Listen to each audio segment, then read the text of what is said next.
Бүгін 2014 жылы маусым айының 29 күні Қытай Халық Республикасы Шыңжаң Ұйғыр автономиялы өлкесі Ақсу аймағы Ақши ауданындағы бүкіл түркі халықтарына танымал Қырғызстан, жалпы мына Қытайда тұратын қырғыз ағайындардың арасынан суырылып шыққан үлкен заңғар манасшысы Жүсіп Мамай атамыздың зиратының басында Құран бағыштап Құран оқып жатырмыз.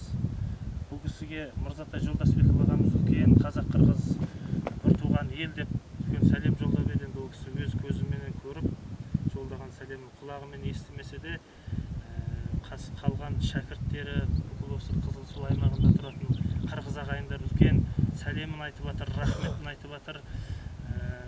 Жүсіп атамыз енді жалпы қырғыз халқына ғана емес, ол кісі қазақтың 7 қағанын жырлаған адам кезінде. Оның бір қағаны, Бұдайық қағанды кітап қылып шығарған. Сондықтан Жүсіп атамыздың түркі халықтарына, оның ішінде қазақ, қырғыз халықтарына сіңірген еңбегі өте орасан зор. Тарихтан өз орнын алған адам, тарихтан ешқашан ол кісінің еңбегі өшпейді, халқы сүйеді, қадірлейді, құрметтейді. Сондықтан бізде қазақ халқының атынан үлкен бұл кісіні құрмет тұтып, нағыз жаңағы жерленетін күні шығарып салу салтына қатынаса алмасақ та, артынан келіп мына жатқан жеріне жайлылық тілеп, Алла тағаладан жаны жаннаттан болсын деп Құран бағыштап отырмыз.